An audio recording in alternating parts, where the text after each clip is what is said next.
Say no to pollution. Say no to pollution. Say no to pollution. Say no to pollution. Say no to pollution. Say no to pollution. Say no to pollution. Save water. Save water. Say no to pollution. Say no to pollution. Save water. Save water. Save river. Save river. Save environment. Save environment. Say no to pollution. Say no to pollution. Say no to pollution. Say no to pollution. Say no to pollution. Say no to pollution. Say no to pollution. Say no to pollution. आवाज से say no to pollution. Save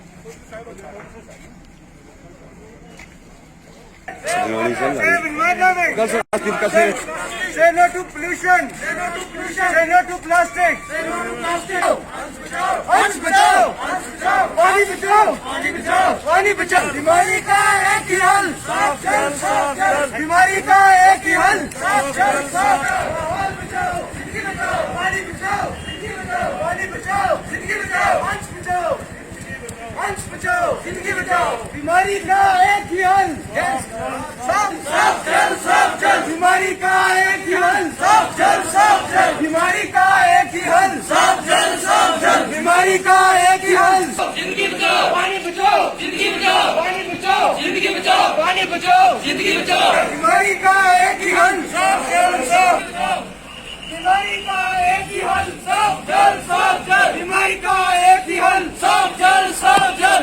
एक ही हल. साफ जल. साफ जल. बीमारी का एक ही हल. साफ जल. साफ जल. पानी बचाओ. जिंदगी बचाओ. पानी बचाओ. जिंदगी बचाओ. पानी. जिंदगी बचाओ. माहौल बचाओ. जिंदगी बचाओ. Save water. Save life. Save water. Save life. Save water. Save life. बीमारी का एक ही हल. साफ जल. साफ save environment. Save life. Save forest. Save जल. साफ जल. बीमारी का एक ही हल. साफ जल. साफ जल. बीमारी का एक ही हल. वक्त की मजबूरी है. मजबूरी है. आज बचाना जरूरी है. वक्त की मजबूरी. जिंदगी बचाओ. आज बचाओ. जिंदगी बचाओ.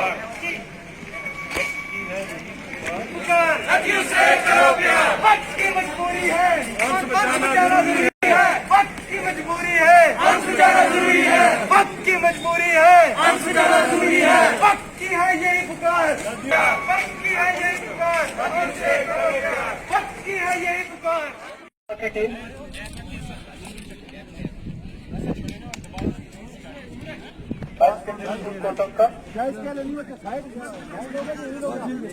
ये साइड चलो.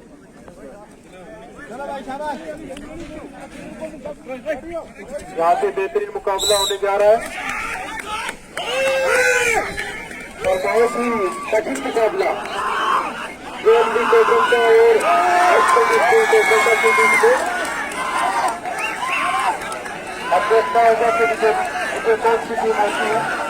स्कूल कोलकाता और JMD कोलकाता के बीच में सुझाव को देखने को मिल रहा है कि JMD कोलकाता की टीम में आपको मेरी सबसे गुजारिश होगी कि आप रिबन काट के आज के प्रदर्शन का अपने उनके हमरा तमाम सभी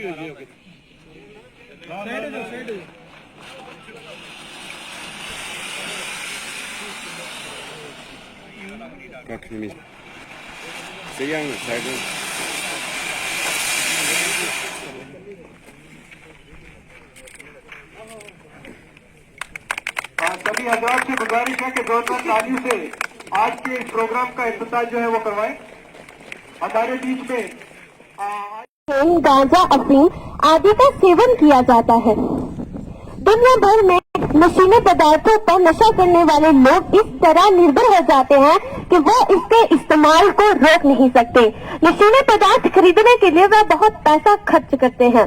एक बार जब उन्हें नशे की लत लग जाती है तो नशीले पदार्थों के बदले में उन्हें अपराध करने पर भी मजबूर किया जाता है. आत्मविश्वास की कमी, अत्यधिक तनाव और दोस्तों के दबाव में आकर भी लोग नशा करने लगते हैं. कई बार जब युवा दूसरों को नशा करते देखते हैं तो वह भी नशे के आदी हो जाते हैं. ये जरूरी है कि समाज में हर एक व्यक्ति को नशे की आदत से दूर रहना है. दुनिया भर में नशीले पदार्थों से दूर रहना हमें बेहतर होगा. दोस्तों के दबाव में आकर नशा करना बहुत हानिकारक हो सकता है और इससे हमें बचना चाहिए. हमारा समाज हमारा समाज भी कुछ कम जिम्मेदार नहीं है इसके लिए। जहाँ शराब और सिगरेट को मर्दानगी का सपूत माना जाता है, जहाँ नशा करने वाले व्यक्ति से हर कोई मुंह बोल लेता है, ये समझकर कि ये हमारा बच्चा नहीं है। आपके आसपास नशीले पदार्थों की बिक्री हो रही है, परंतु आप तब तक खामोश हैं जब तक आपका अपना बच्चा नशे की चपेट में ना आ जाए।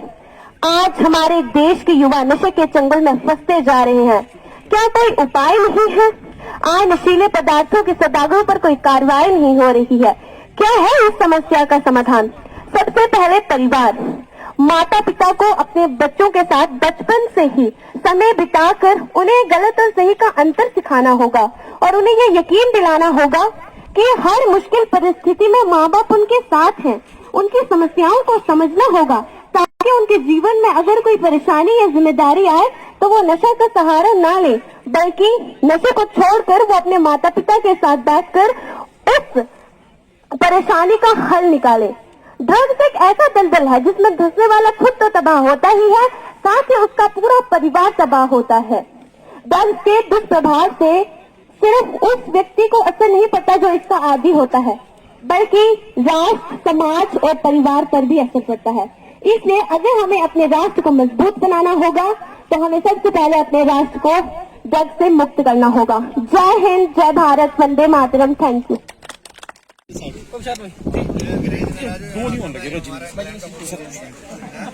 वो बनाना दे रोज देना वो बना आर्मी वाला तो मैडम वो जो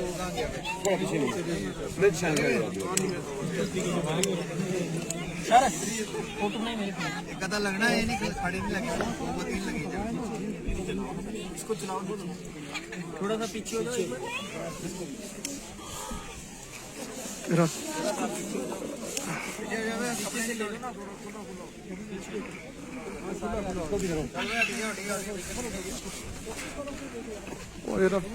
थोड़ा पीछे हो भाई साहब, पीछे थोड़ा पीछे।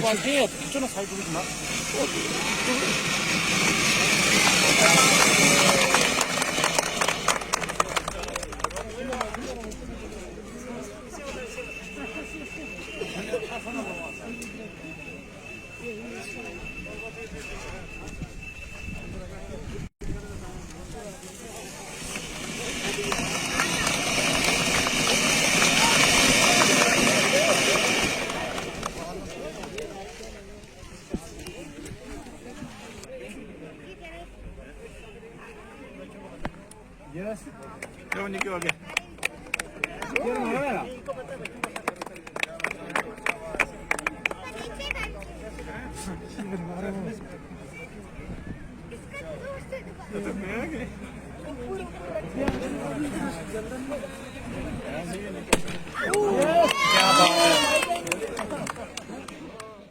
सोलो सिंगिंग जाहिदा को सर साथ दिया। इस फेस्टिवल के आगे बढ़ने से पहले एक अवार्ड सेरेमनी जो है उसको स्टार्ट करेंगे, जो मैं अब हमारे वर्दी एडीसी साहब को रिक्वेस्ट करता हूं कि वो यहाँ आए और जिन बच्चों ने हमारे अच्छे से पार्टिसिपेट किया है, आज हम लोगों ने देखा है कि जितना मर्जी कोई भी कोविड या कोई भी ऐसा पेंडेमिक आ जाए, लेकिन जो हमारे बच्चों में टैलेंट है उसकी कोई कमी नहीं है। तो इसलिए मैं आप सबको आपका शुक्रिया अदा करता हूं और साथ में आप लोगों को मुबारकबाद देता हूं कि आप लोगों ने अच्छे से पार्टिसिपेट किया और बड़े छोटे से टाइम में आप लोगों ने इस फंक्शन को चार चांद लगाने में कोई कसर नहीं छोड़ी। तो मैं एडीजी साहब से रिक्वेस्ट करता हूं और हमारे वीडियो साहिबान हैं, जितने भी डिपार्टमेंट के हमारे यहाँ बैठे हुए हैं, मैं उन सबसे रिक्वेस्ट करता हूं कि अवार्ड सेरेमनी में यहाँ आके और हमारे जो बच्चे हैं या हमारे कोटरंका लोकल से आए हुए जितने भी लोग हैं, उनका एक हौसला अफजाई करें और उनको अवार्ड से नवाजें। मैं यहाँ से बोलता जाऊंगा कैंडिडेट्स के नाम और वो बच्चों के नाम, और वो यहाँ पे आके अवार्ड हमारे एडीसी साहब से लेते रहेंगे। Gulnaz Shahnaz Akhtar solo singing, Nikhil Dev Singh Thakur solo singing, speech competition Yasir Hamid Anjum, Jabina Anjum speech competition, Jabina Anjum, Damini Manhas, Fatima Malik, Fatima Malik speech competition. Shahida Kausar speech competition. Sanam Shaheen. Wasim Akhtar speech competition. Rubina Kausar speech competition. Munib Jobar Alam Tahira Kausar speech competition.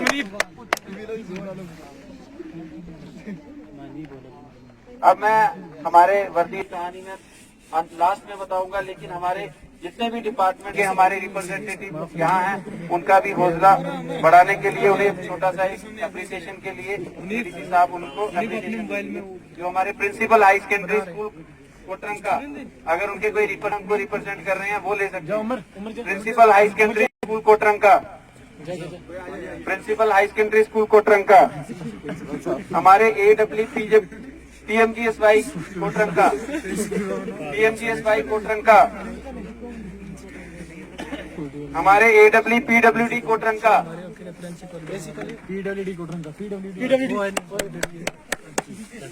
हमारे PDD कोटरंका, हमारे PHG कोटरंका। इन सब लोगों की पार्टिसिपेशन की वजह से ही हम लोग यहाँ पे फर्स्ट टाइम ऐसा फेस्टिवल चली। अभी इस फेस्टिवल में और कुछ भी बाकी है। मैं आप सबसे रिक्वेस्ट करता हूँ कि तहसील इंफॉर्मेशन ऑफिसर कोटरंका, तहसील इंफॉर्मेशन, सब डिविजनल एग्रीकल्चर अफसर कोटरंका, हमारे ट्रेजरी अफसर कोटरंका, हमारे जितने भी फील्ड असिस्टेंट हैं कोटरंका के, डिपार्टमेंट ऑफ सेरिकल्चर,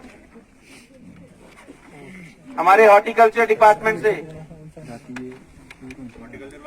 हमारे ब्रांच हेड कोटरंका के, J&K बैंक से अगर कोई आया है, हमारे इरिगेशन एंड फ्लड कंट्रोल से, हमारे ग्रिफ से अगर कोई रिप्रेजेंटेटिव आए हैं, ग्रिफ के रिप्रेजेंटेटिव, हमारे वेटरनरी असिस्टेंट शीप हस्बेंड्री से, हमारे एनिमल हस्बेंड्री से वेटरनरी असिस्टेंट, हमारे range officer Kotranka forest department से। अभी हम 3 लेग रेस स्टार्ट करेंगे। अच्छा, एक हमारा गुड गवर्नेंस और हंस रिवर फेस्टिवल जो है सेलिब्रेट किया जा रहा है। तो इस मसले में वैसे RDD की जहाँ तक बात आती है, तो जो लोग हैं, हमारा लोगों के साथ डायरेक्ट राब्ता है।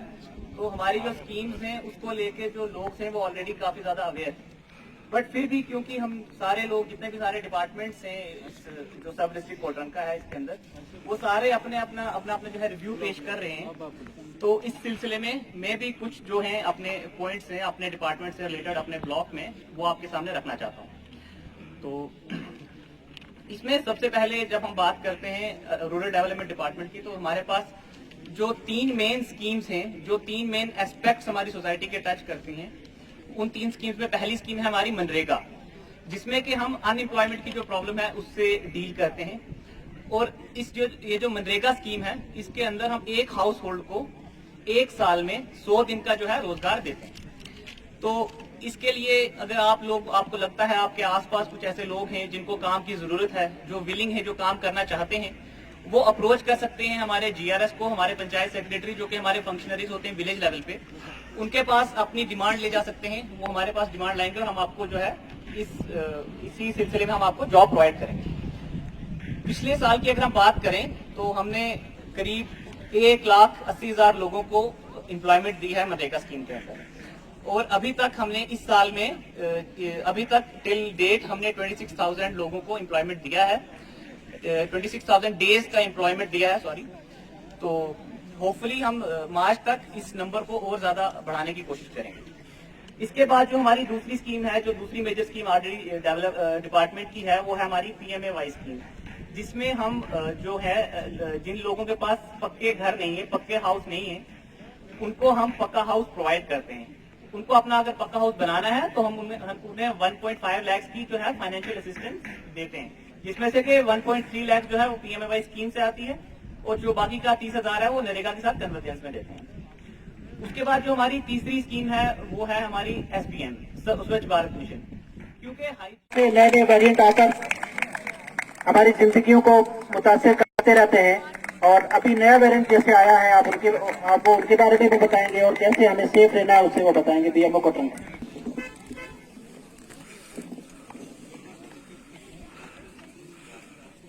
यहाँ पर अक्सर शेर से आगाज होता है, तो मैं भी एक शेर सुनाता हूँ आपको। माइक आगे रखो। ये ऐसा कर्ज है कि जो मैं अदा कर नहीं सकता, मैं जब तक गर्दन लौटूं मेरी मां सजदे में रहती है। Respected additional deputy commissioner Kotranka, तहसीलदार साहिबान, BDO साहिबान और जितने भी ऑफिसर यहाँ पर मौजूद है, और स्टूडेंट्स खास करके, और जो सिटीजन यहाँ पर आए, और खास करके जो मीडिया हजरात है यहाँ पर। मैं आपको थोड़ा सा ब्रीफ अपने बारे में बताऊंगा। जो हमारी स्कीम है, हमारी इस वक्त जो वैक्सीन जो डोजेज हुई है वो अबोव 79,000 हुई है। ये फर्स्ट डोज है। सेकंड डोज हमारी अबोव 54,000 हुई है। इसी तरह जो RT-PCR थे या रैट टेस्ट थे जो हमारे, वो 71,000 हुए हैं। मैं जरा सा आपको एक साल पीछे ले जाता हूँ, क्योंकि वो बड़ा मुश्किल का दौर हमने गुजारा था। और आपको याद है एक वाकया मैं आपको सुनाना चाहता हूँ। आपको याद है पटेली एक विलेज है यहाँ पर, वहां पर 36 केस पॉजिटिव आ गए थे एक ही दिन में। ये मेरे ख्याल पिछले साल मेरे ख्याल अगस्त की बात है शायद ये। और मैं ADC साहब जो बैठे यहाँ पर और तहसीलदार साहिल साहब थे, हम 3 दिन हमने वहां पर ही कैंप लगाया। दिन को वो लोग प्रोटेस्ट करते थे और शाम को वहां पर होते थे, उनको एम्बुलेंस में डाल के हम रजौरी भेजते थे। तो वो काफी एक मुश्किल दौर गुजरा है। लेकिन हम जितने भी ये सेक्टोरियल ऑफिसर थे, खास करके ADC कोटरंका, हमने वो दिल के काम किया। ये मेरे अकेले के पास की बात नहीं थी।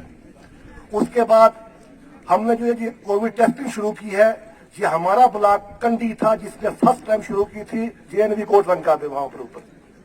उसके बाद केसेस आते गए, हम काम करते रहे, और उसके बाद आ गया वैक्सीन का वक्त, वैक्सीन करनी है। और इस कोटरंका में एक चैलेंज था हमारे लिए कि यहाँ पर हम वैक्सीन कैसे कराएं। और मुझे याद है AD साहब से मेरी बात हुई, तो हमने एक प्लानिंग अलग से की कि मैंने कहा जो गाइडलाइन हमारे पास है, अगर वो करते जाएंगे तो दिन में शायद 1 या 2 हमारा वैक्सीन होगी। तो हमने क्या किया, हमने विलेज लेवल पर गांव हमने वैक्सीन दी। शुरू में मुश्किल आई, हमसे कहा गया कि भाई गाइडलाइन जो है ये आप प्रॉपरली मैनेज नहीं कर रहे। लेकिन देखोगे कब तक बर्बादी का मेरे, तुम तमाशा देखोगे, संकट आएगा जब तुम पर, तब मेरे बारे में सोचोगे। संसार में रहने वालों को मेरी जरूरत पड़ती है, संसार में रहने वालों को मेरी जरूरत पड़ती है। मेरी बर्बादी के कारण मेरी उम्र भी घटती है, मेरी बर्बादी के कारण मेरी उम्र भी घटती है। ऐसा ना हो एक दिन मैं इस दुनिया से चला जाऊं, खत्म हो जाए खेल मेरा, लौट के वापस फिर ना आऊं। खत्म हो जाए खेल मेरा, लौट के वापस फिर ना आऊं। पछताओगे रोगे नहीं बनेगी कोई बात, पछताओगे रोगे नहीं बनेगी कोई बात। सोचो समझो करो फैसला, अब तो यह तुम्हारे हाथ, सोचो समझो करो फैसला, अब तो यह तुम्हारे हाथ। मुझे पीकर सभी जीव अपनी प्यास बुझाते हैं, मुझे पीकर सभी जीव अपनी प्यास बुझाते हैं। कभी मेरी पड़ गई अगर तो हर तरफ सूखे पड़ जाते हैं, कभी मेरी पड़ गई अगर तो हर तरफ सूखे पड़ जाते हैं। तो करो फैसला मिलकर आज, मत करो मुझको बर्बाद, करो फैसला मिलकर आज, मत करो मुझको बर्बाद। पैसे ही रह जाओगे मेरे बिना ना जी पाओगे, पैसे ही रह जाओगे मेरे बिना ना जी पाओगे। जय हिंद, जय हिंद, जय भारत।